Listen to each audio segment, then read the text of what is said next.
All right, y'all, what is up? Kind of unexpected, huh? I bet you didn't see this one coming. So look, boys, I'm just sitting here, sitting on my hands, waiting for tomorrow.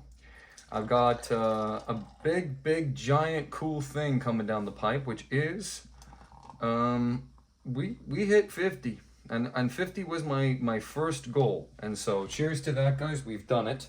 Congratulations. And looky here. I mean, the real deal is, as a point of fact, we're really sorry. I got apple juice on my legs, if you know what I mean. As a result, we are dealing with a interesting situation here. For me, it is. Let me get you a clock. I can just show you one here. Can you guys see that font, or is that too small? If I pan over this way, let's get it nice and close. So it is the 10th of September on 2025.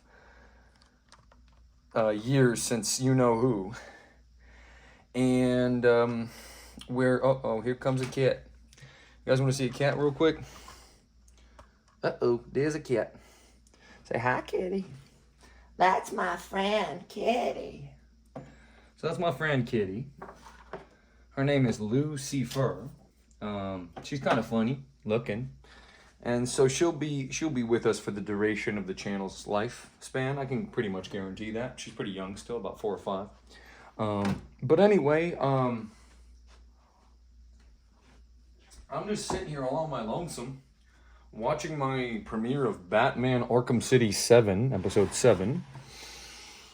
They didn't make 7 Batman Arkham Cities. This is the 7th. See, this is another reason I'm doing this. Look, she closed the windows. She actually closed every window, which is so funny of her. She's like she's the funny guy of the group. She's the funny guy of the group.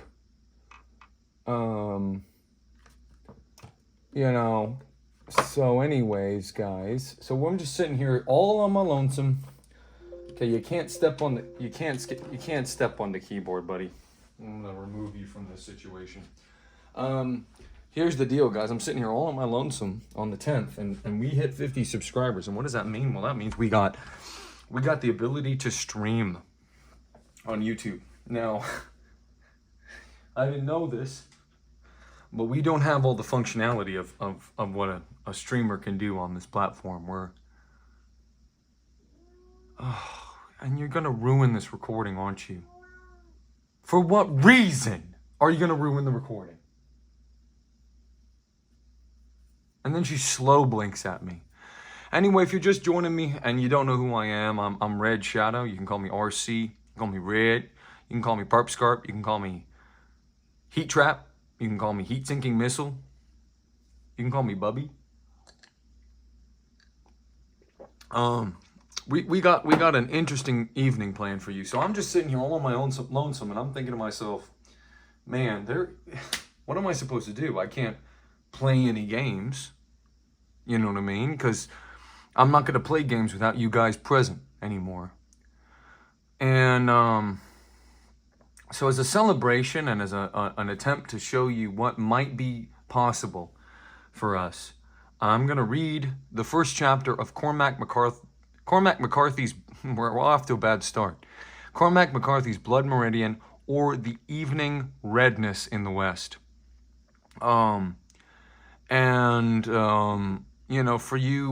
For you folks at home, this is going to be buddy, please, pretty please with sugar on top.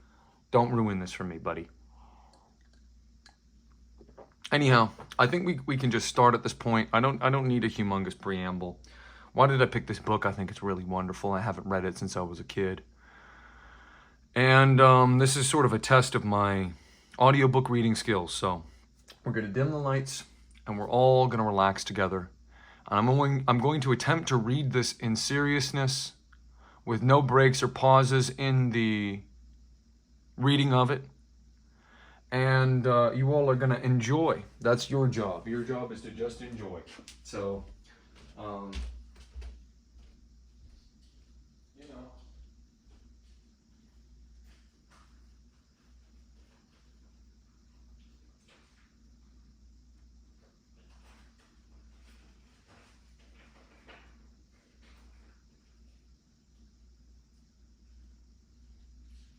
There was a lot of debate in my head about the best way to do this. You know what I mean? Should I just start so it sort of preserves a veneer of professionality, or how should I do this? Was my basic question to myself. And the answer I landed on was every other way that I've done this, I've done it, you know, the way that it makes sense for me. And what makes sense for me is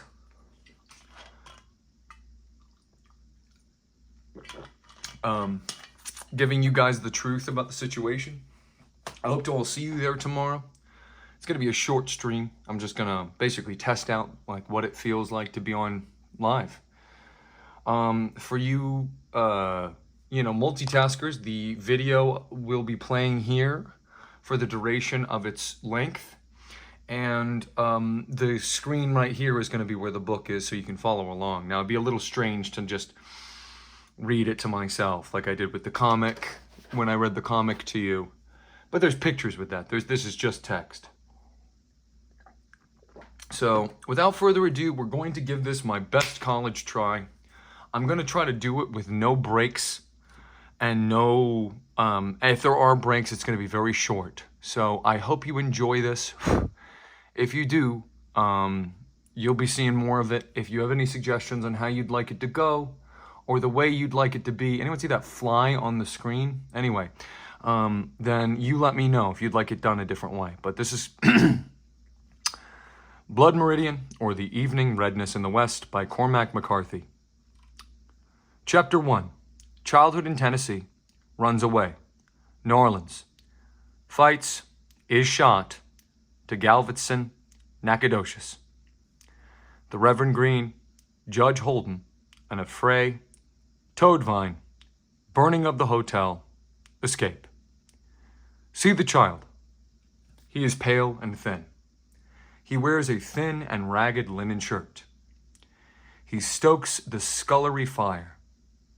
Outside lie dark, turned fields with rags of snow, and darker woods beyond that harbor yet a few last wolves. His folk are known for hewers of wood and drawers of water, but in truth his father has been a schoolmaster. He lies in drink. He quotes from poets whose names are now lost. The boy crouches by the fire and watches him.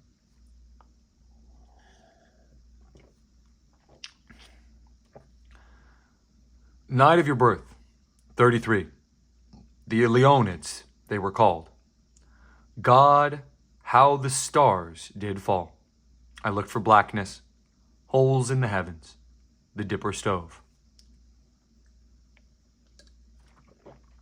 The mother dead these 14 years did not incubate in her own bosom the creature who would carry her off.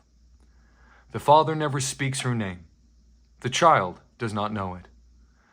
He has a sister in this world that he will not see again. He watches, pale and unwashed. He can neither read nor write, and in him broods already a taste for mindless violence. All history present in that visage, the child, the father of the man.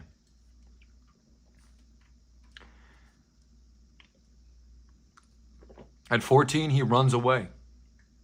He will not see again the freezing kitchen house in the pre-dawn dark, the firewood, the washpots. He wanders west as far as Memphis, a solitary migrant upon that flat and pastoral landscape. Blacks in the fields, lank and stooped, their fingers spider-like among the balls of cotton. A shadowed agony in the garden. Against the sun's declining figures moving in the slower dusk across a paper skyline. A lone dark husbandman pursuing mule and harrow down the rain-blown bottomland towards light.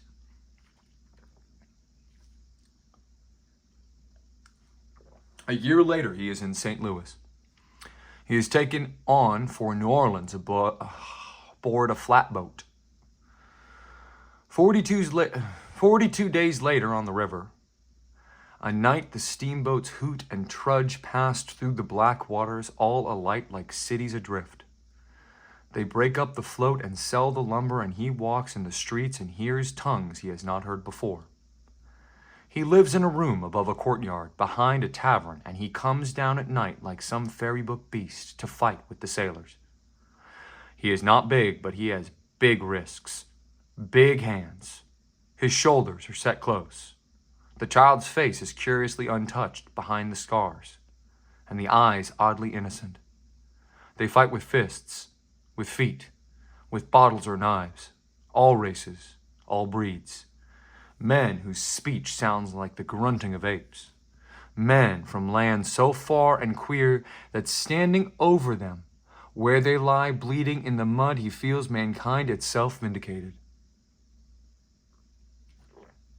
On a certain night, a Maltese boatswain shoots him in the back with a small pistol, swinging to deal with the man he has shot again just below the heart.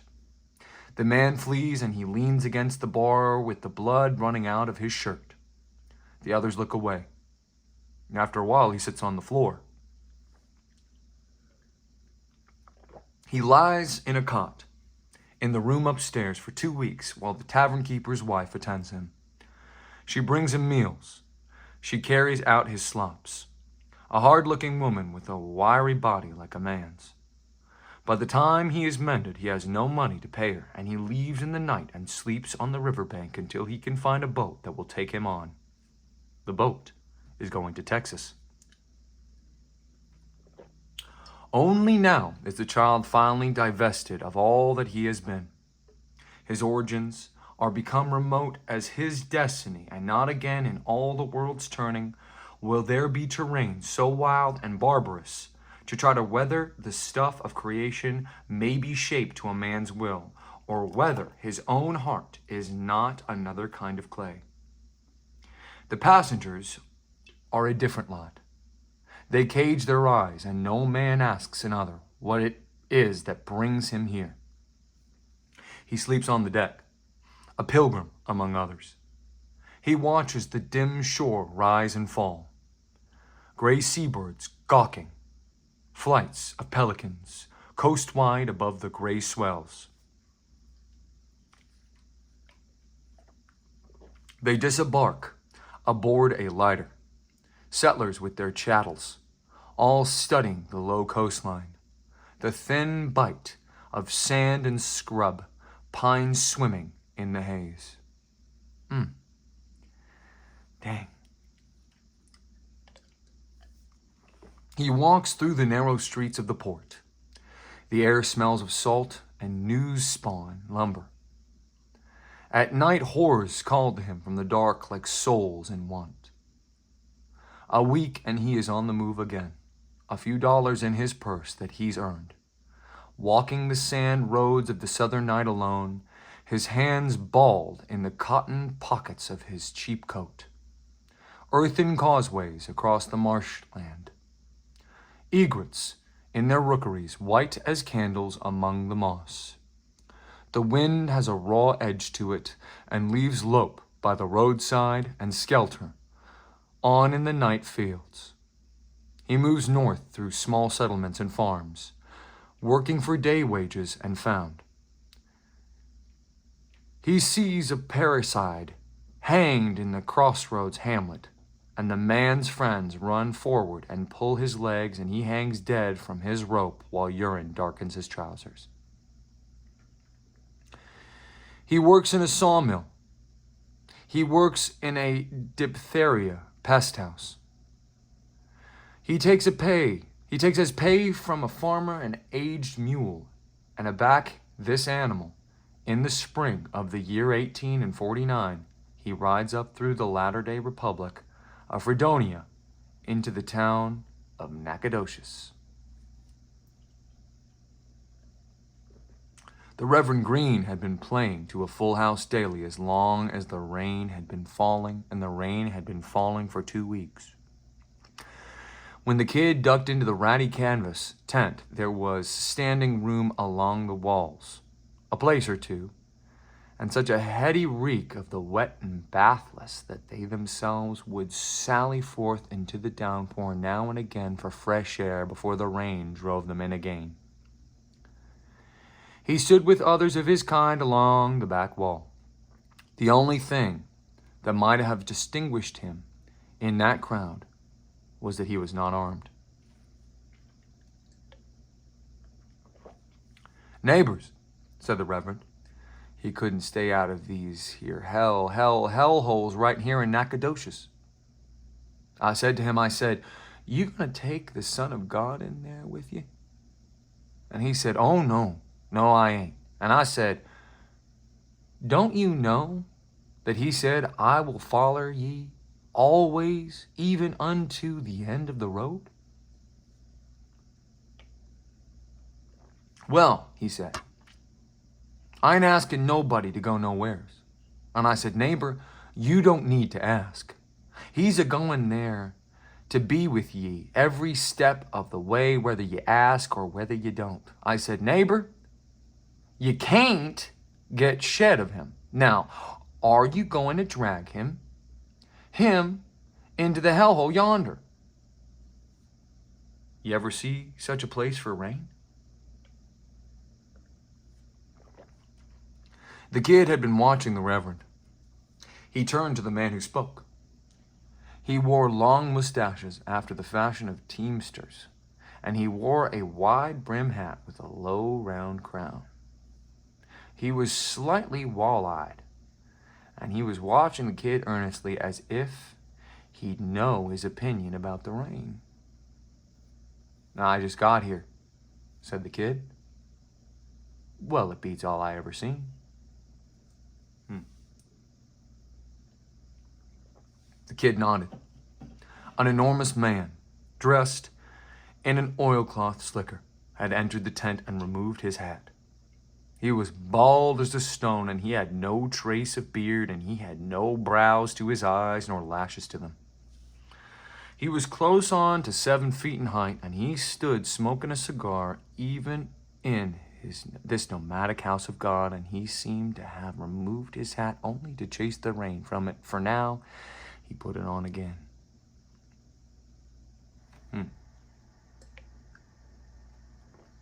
The Reverend had stopped his sermon altogether. There was no sound in the tent. All watched the man. He adjusted the hat and then pushed his way forward as far as the crate-board pulpit where the Reverend stood, and there he turned to address the Reverend's congregation. His face was serene and strangely childlike. His hands were small. He held them out. "Ladies and gentlemen, I feel it my duty to inform you that the man holding this revival is an impostor. He holds no papers of divinity from any institution recognized or improvised. He is altogether devoid of the least qualification to the office he has usurped, and has only committed to memory a few passages from the good book for the purpose of lending to his fraudulent sermons some faint flavor of the piety he despises. In truth, the gentleman standing here before you, posing as a minister of the Lord, is not only totally illiterate, but also wanted by the law in the states of Tennessee, Kentucky, Mississippi, and Arkansas." "Oh God," cried the Reverend. "Lies! Lies!" He began reading feverishly from his open Bible.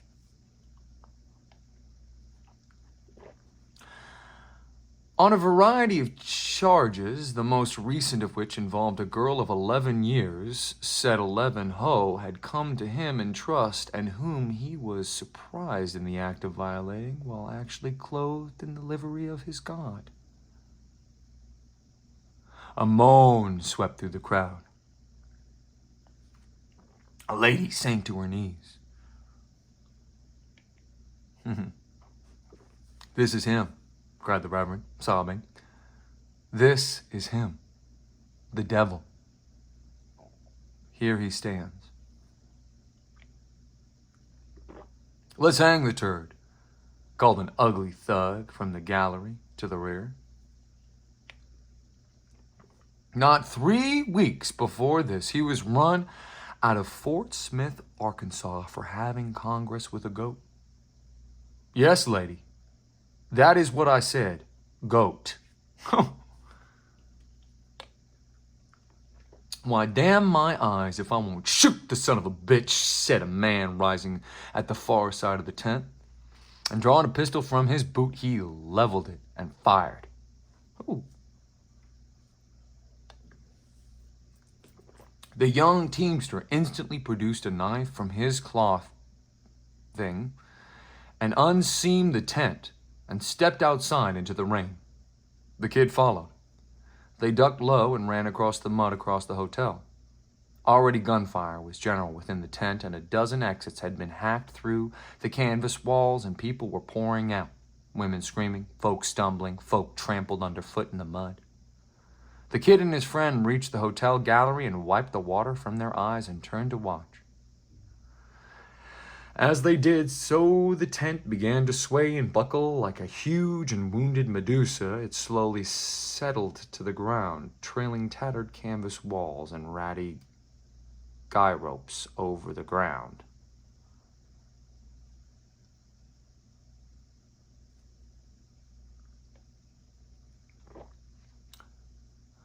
The bald-headed man was already at the bar when they entered.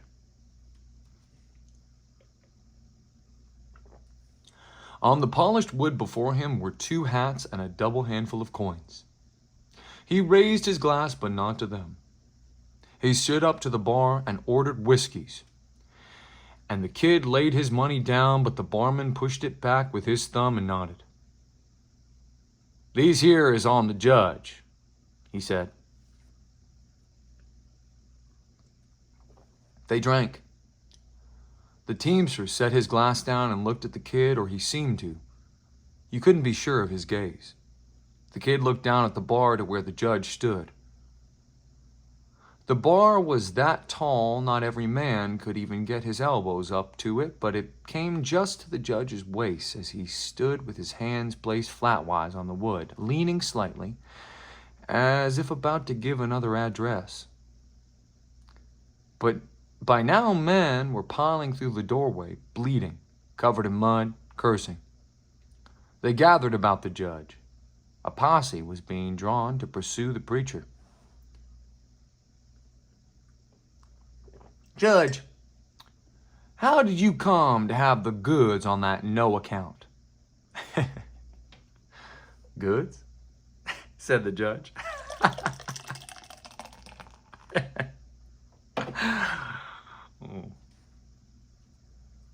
"When you was in Fort Smith." "Fort Smith? Where did you know him to know all that stuff on him?" "You mean the Reverend Green?" "Yes, sir. I reckon you was in Fort Smith before you come out here." "I was never in Fort Smith all my life. Doubt that he was." They looked at one another. Where was it you run up on him?" "I never laid eyes on that man before today. Never even heard of him." He raised his glass and drank.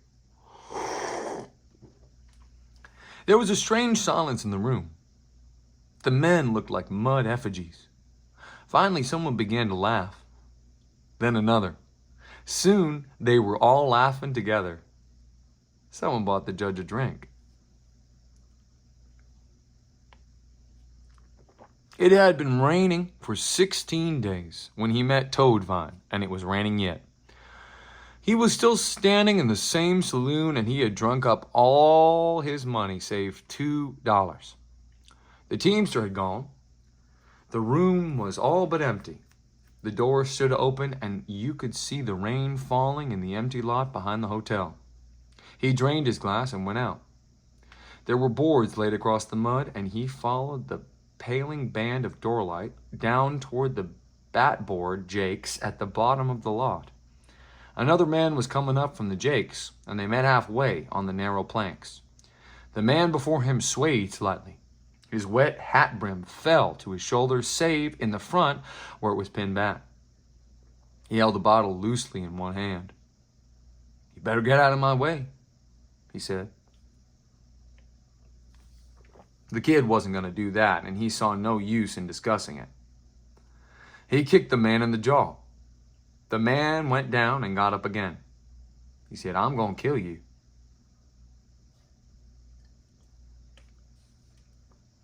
He swung with the bottle, and the kid ducked, and he swung again, and the kid stepped back. When the kid hit him, and the man shattered the bottle against the side of his head. He went off the boards into the mud, and the man lunged after him with the jagged bottleneck and tried to stick it in his eye. The kid was fending with his hands, and they were slick with blood. He kept trying to reach into his boot for his knife.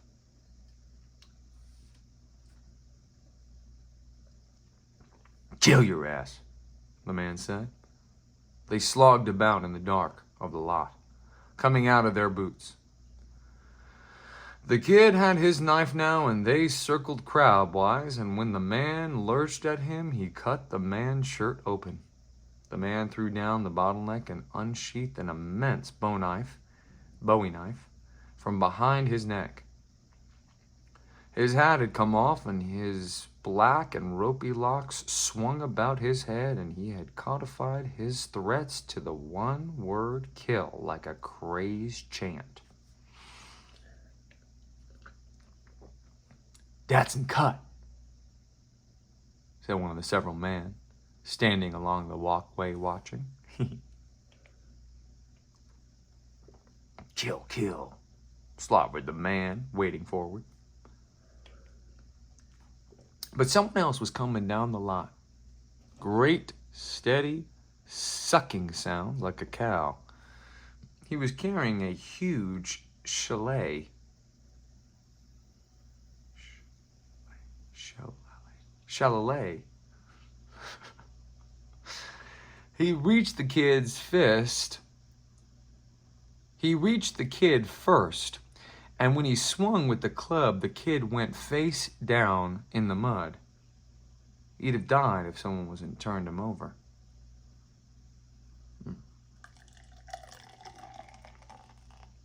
Interesting. When he woke, it was daylight, and the rain had stopped, and he was looking up into the face of a man with long hair who was completely covered in mud. The man was saying something to him. "What?" said the kid. "I said, are you quits?" "Quits?" "Quits. 'Cause if you want some more of me, you sure as hell gonna get it." He looked at the sky, very high, very small, a buzzard. He looked at the man. "Is my neck broke?" he said.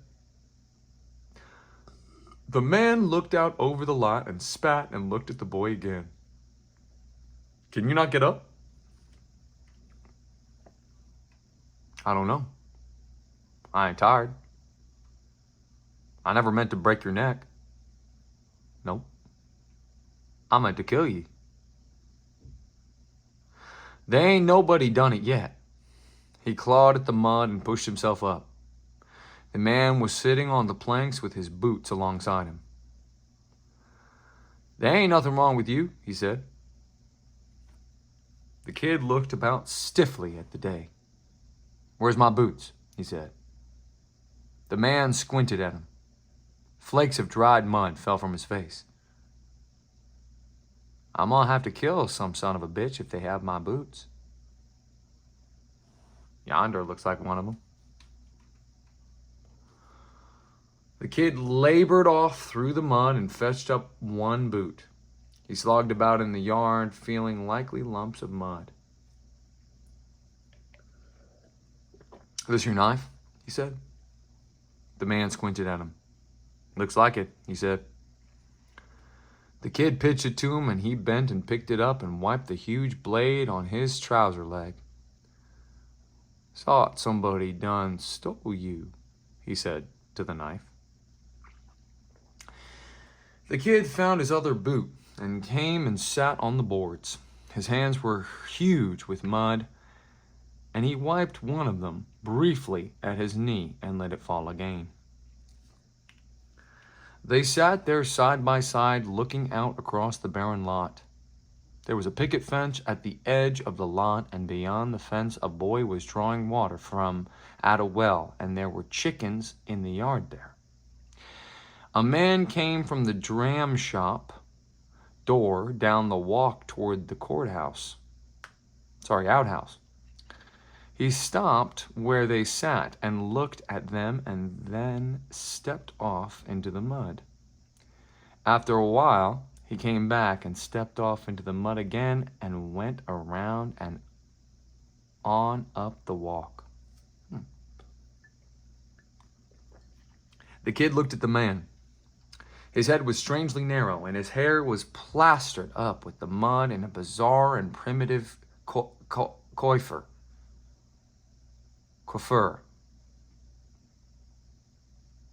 Coiffury. On his forehead were burned the letters HT and a lower and almost between the eyes the letter F, and these markings were splayed and garish as if the iron had been left too long. When he turned to look at the kid could see that he had no ears. He stood up and sheathed the knife and started up the walk and with the boots in his hand, and the kid rose and followed. Halfway to the hotel, the man stopped and looked out at the mud and then sat down on the planks and pulled on the boots, mud and all. Then he rose and slogged off through the lot to pick something up. "I want you to look here," he said, "at my goddamn hat." You couldn't tell it was something dead. He flapped it about and pulled it over his head and went on, and the kid followed. The dram house was a long, narrow hall, wainscoted with varnished boards. There were tables by the wall and spittoons on the floor. There were no patrons. The barman looked up, and when they entered, and a nigger that had been sweeping the floor stood the broom against the wall and went out. "Where's Sidney?" said the man in his suit of mud. "In the bed, I reckon." They went on. "Toadvine," called the barman. The kid looked back. The barman had come from behind the bar and was looking after them. They crossed from the door through the lobby of the hotel toward the stairs, leaving varied forms of mud behind them on the floor. As they started up the stairs, the clerk at the desk leaned and called to them. "Toadvine." He stopped and looked back. "He'll shoot you." "Old Sidney?" "Old Sidney." They went up the stairs. At the top of the landing was a long hall with a window light at the end.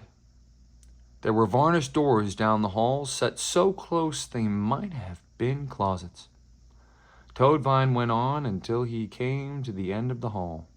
He listened at the last door, and he eyed the kid. "You got a match?" The kid searched his pockets and came up with a crushed and stained wooden box. The man took it from him. "Need a little tinder here," he said. He was crumbling the box and stacking the bits against the door. He struck a match and set the pieces alight. He pushed the little pile of burning wood under the door and added more matches. "Is he in there?" said the boy. "That's what we're fixing to see." A dark curl of smoke rose, a blue flame of burning varnish. They squatted in the hallway and watched. Thin flames began to run up over the panels and dart back again. The watchers looked like forms excavated from a bog.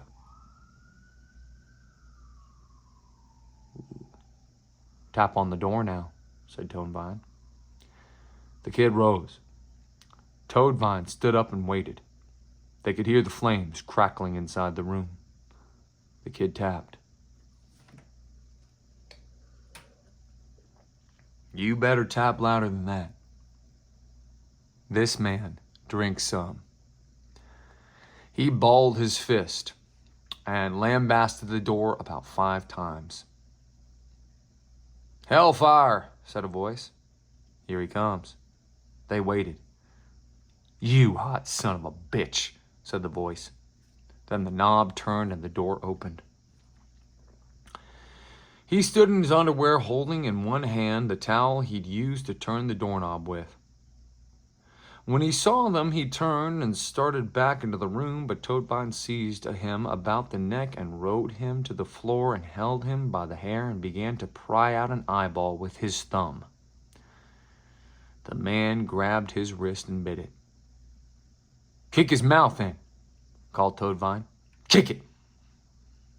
The kid stepped past them into the room and turned and kicked the man in the face. Toadvine held his head back by the hair.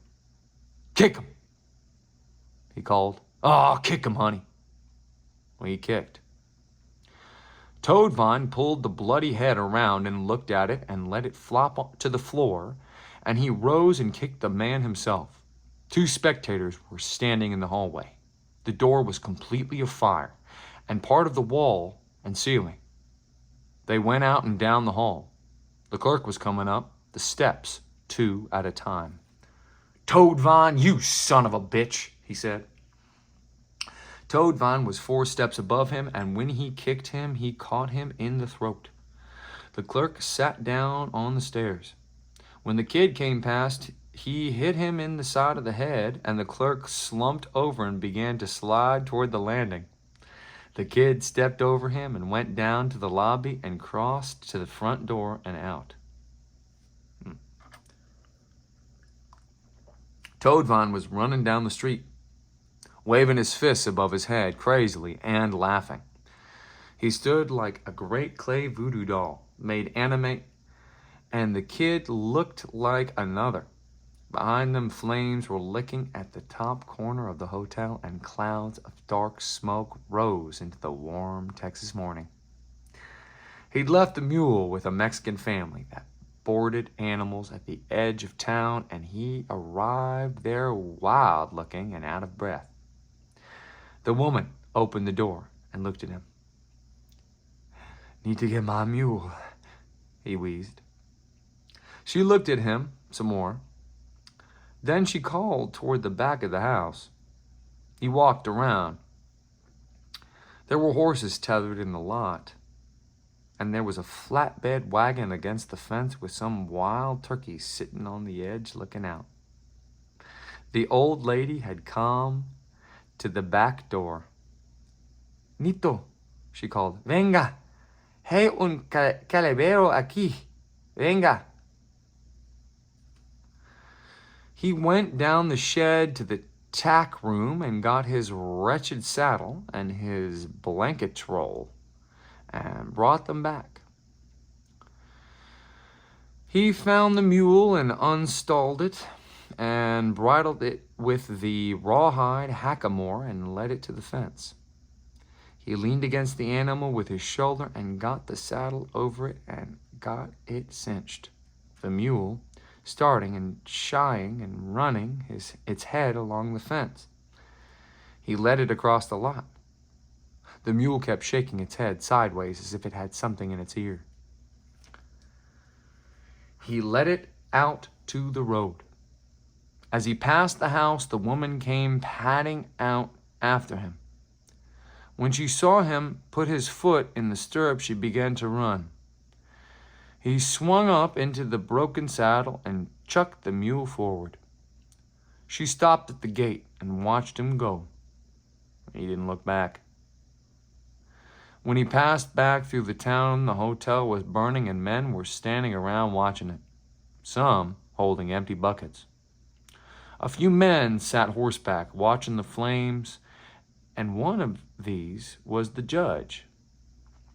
As the kid rode past the judge, turned and watched him. He turned the horse as if he'd have the animal watched too.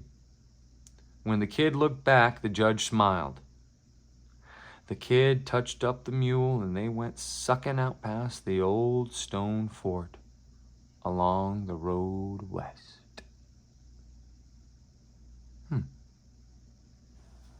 What do we think of that?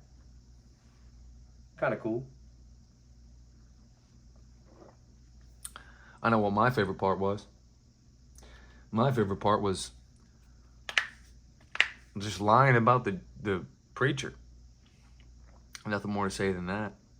I mean, I don't want to get too into a literary analysis of this masterpiece, but you can tell that it's not your average book. This author doesn't work in the same sorts of absolutes that other authors do. I'm sorry for some of the pauses and mispronunciations and lack of knowledge about certain words, but they're pretty specific. Like what was, and I added some words too. Like I said, wild turkeys instead of just turkeys, which was not good. Nito. Hey un caballero.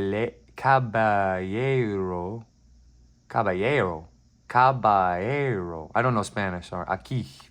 Venga. But I think it's an approximation of Spanish. I don't think that's Spanish. Hey, it's just like how it sounds to him. So it's fine that I messed that up.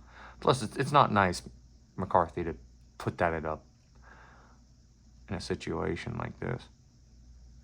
What was the thing? The funniest part was when I said courthouse instead of outhouse. And what word was the word that I really didn't know? It was, let me look this word up, because I don't know it. It's not a good idea to not know words. I like learning words. It's something along the lines of somewhere around this area. Where was it? Eyeball with his thumb. Yeah, this is crazy. Kick it. Oh, it was before this. It was a coif of hair. Hair. We can look it up like this. Hair. Hair. Is it something of hair? Is a coifer? Hair? Does anyone know this word? Hair? Where is it? Why is it showing 8 of 7 or whatever and it's not? I'm trying to do hair. You know what I mean? Control F. Hair. Hold on. Watch this. Control F. Control F. Hair. Look, it's showing hair. Hair. Greasy hair. Blue. Oh, did I even? Nope, we've skipped ahead. Sorry. Oops. Oh man, I shouldn't have shown that. But let's do here and just do. Isn't it a coifer of hair? Hair. Long hair.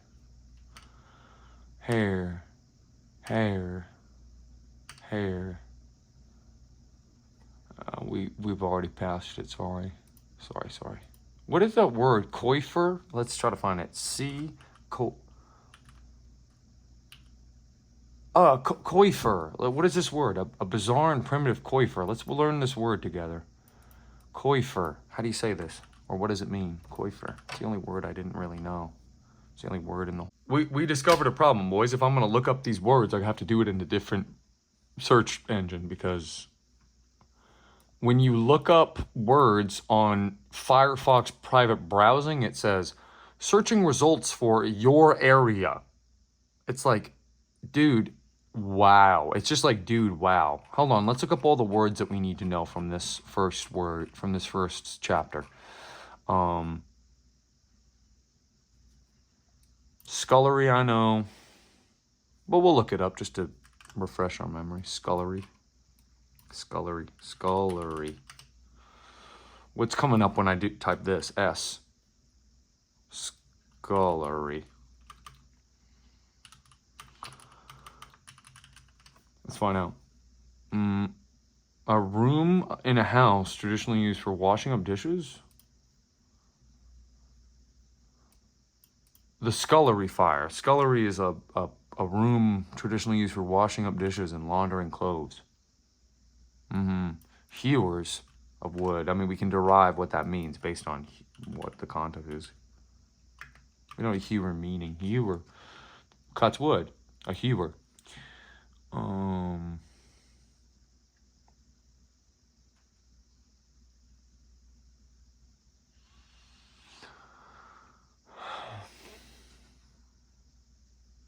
What is this? Leonids? Look this up. Leonids.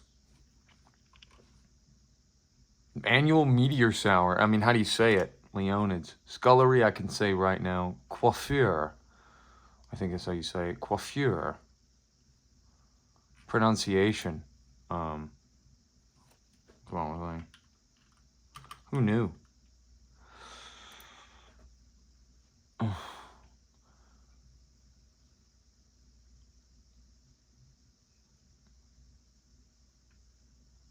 Leonidas. I mean, Leonidas, like the Spartan? Leonids. No, Leonids is not the same as Leonidas. This is not right. Leonids. Leonids.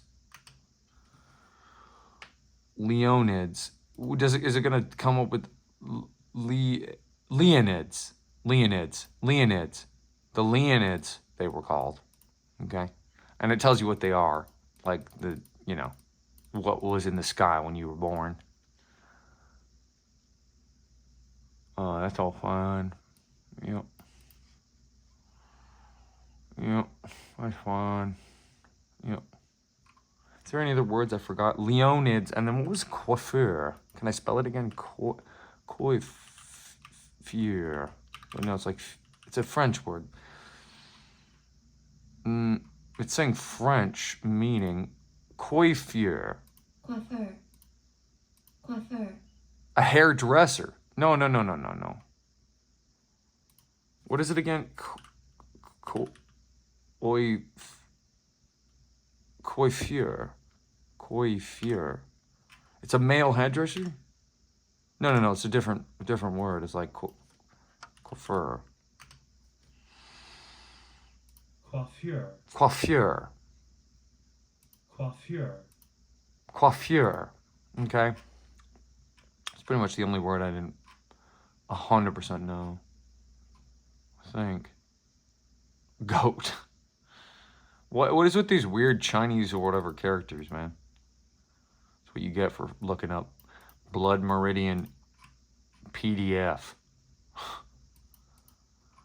want to read more of this tonight. What do you guys want? I don't know. I'll finish the whole book if I have to. We got more premiere to watch, so. Yeah. Batboard Jakes. What the heck is this? You know what I mean? Batboard Jakes. It's like, what? Oh boy, it's doing, Batboard.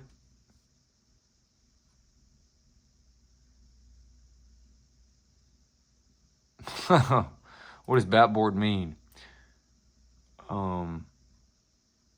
Well, it's not even telling us.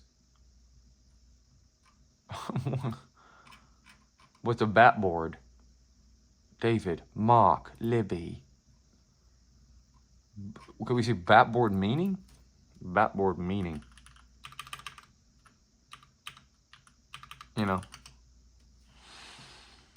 Nobody. Let's look at Reddit. I used to be confident as an educated guess. There's top of siding called board and batten, pieces of siding vertically. It's just some sort of. And what's a jake? Jake definition. You know what I mean? Lavatory, an outdoor lavatory. Batboard jakes. I'm just going through what I didn't know. I'm missing in my lunch. Your ass, they're fighting. Kill you, fucking piece of shit. Bowie knife. We know what that is. I think a Bowie knife. I messed up that. Oh, that's pretty much it, right? Except sucking is being used in such a strange way in this book. Not that I researched what people actually did in this time. What is it, 18? Did they write it, or was it 18? No, it didn't even show up. 8. No, it's like 8. Oh, we can't. We're skipping ahead here. Oh boy. Uh-oh. Here we go. Never mind. Sorry, guys. Where did it? Where, you know? 18. 1849. That's when this takes. Wait, hold on. Wait a minute. That's way ahead. So did it anyway? Well, that was fun. I'm sorry about that. I'm sorry for taking that extra time, but appreciate you joining me, and we'll see if we continue this tonight or not. Thank you.